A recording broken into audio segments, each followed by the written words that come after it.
केना के धुन मारे छै सरंगी बाजाबै छै जोगिया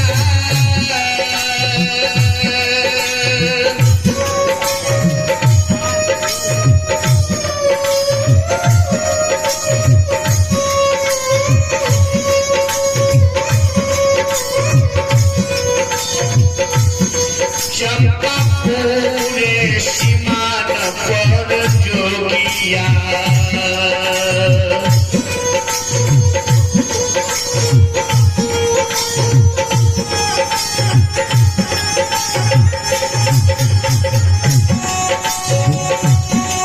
अगिया हो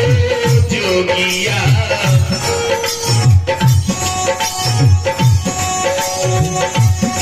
गाब जोगिया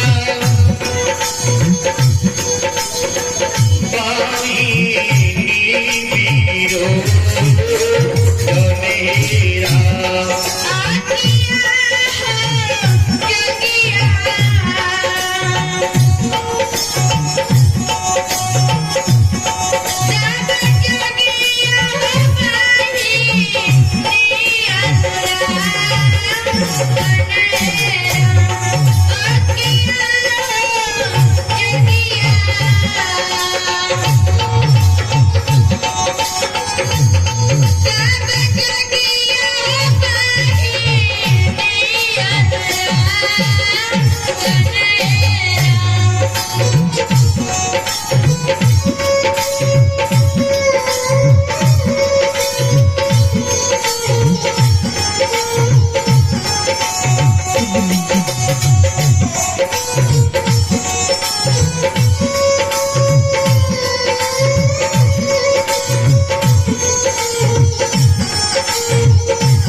दुनिया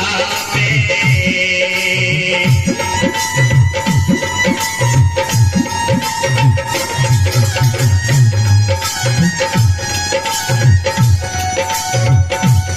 अगिया गई बिमला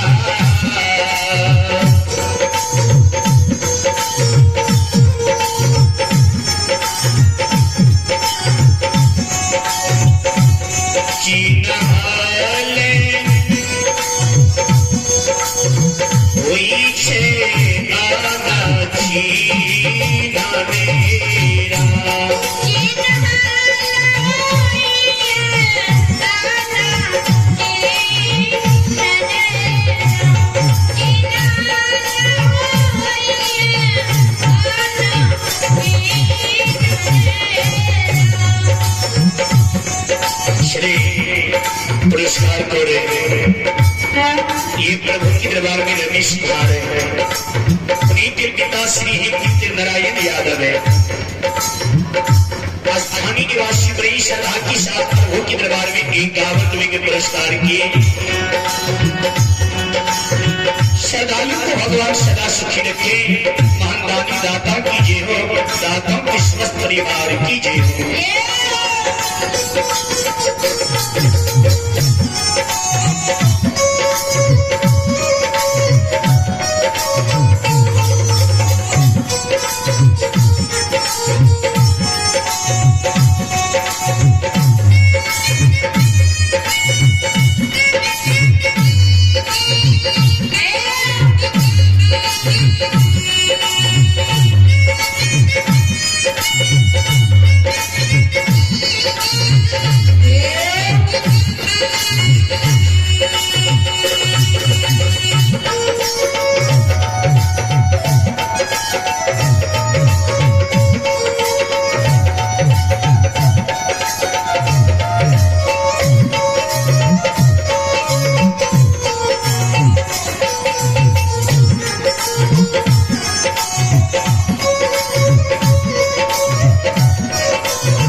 भीमराव चंपापुर के सीमांत गावे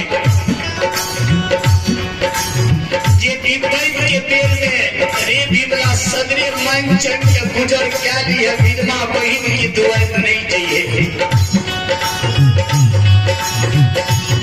विपत्ति के बेरिया रे भीमला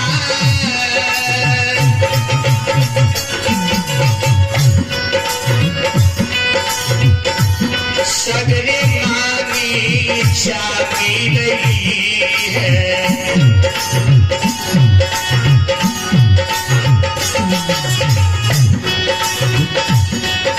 किया रे जोगिया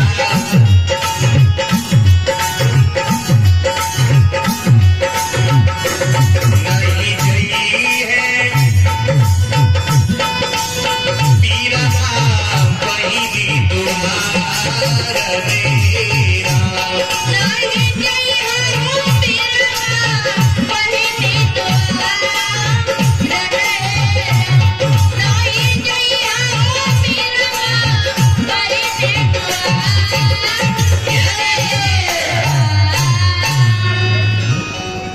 ज्योतिबा चंपापुर की सीमांत पर सरंगी सितार में धुन मारे अनुराग में मोहनी आवाज मारे जे विपैत के बेर में सगरे मांग चैन का गुजर क्या लिया विधवा बहिन के द्वार विपैत के बेर नहीं चाहिए चिन्हल अनछी विपैत में बन जाए छे धर्मराज बाबा कल के भेला में ज्योति बाबा कल के सरकार धूम था बजा दिलिए गायब दिलिए आप जब माँ बहन के डरिया पर जब मन में सोचे छिए एक बाइके जब बहन के द्वार जेबे न तो बहन हमरा चीन जेते से न चंपापुर के बस्ती पर एक दिसम से भीख मांगने मांगने बहन के द्वार जेबे न तो सब कहते जोगी फकीर छिए सब के द्वार में भीख मांग के बहनों के द्वार में भीख मांग लेबे अब बहन के देख लेबे हृदय जुड़ा देते घुर के हम जन्म स्थान के चल लेबे धर्मराज बाबा कल के जान सबके डरिया डरिया भीख मांगिया माँ बहन के जे गुदरी दता फाटल भांगल ले लिया भस्म के झोरी में बहनों के द्वार चल लिया बहन के देख के जल्दी तू लौट आवा विलम्ब नहीं करिया चंपापुर नगरी में ज्योति बाबा धर्मराज बाबा का प्रणाम क्या ललके आए गोर पैन के बाहर चंपेपुर के सीमान पर छोड़ दलके आ जोगी के रूप ला ललके चंपापुर के बस्ती पर चल ललके तो जैनी चंपापुर के बस्ती पर गेले ने तो माँ बहन के देहिया पर चल जाए आ सरंगी में धून मारे आ माँ बहन का आवाज मारे की कहे माँ बहन के घर छिया गाना माई माता जी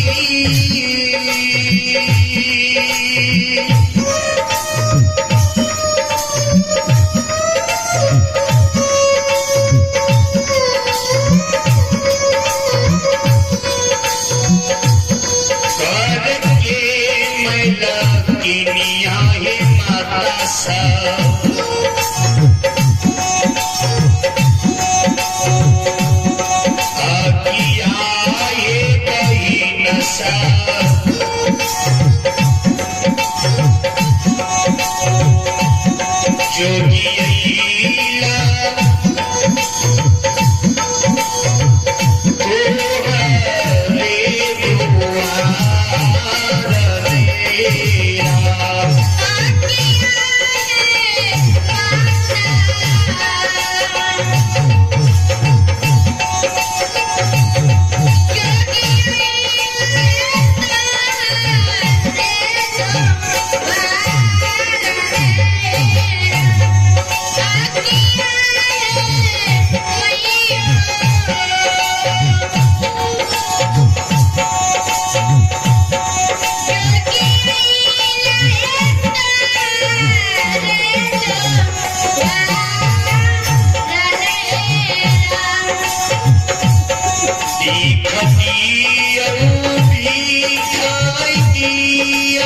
जोगी अइला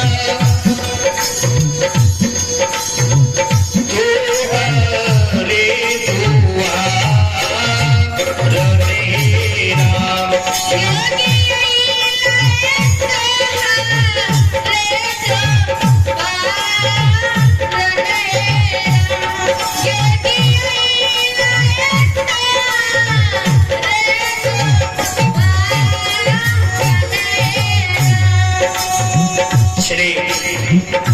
पुरस्कार करिए प्रभु के दरबार में ललन बाबू के माता जी।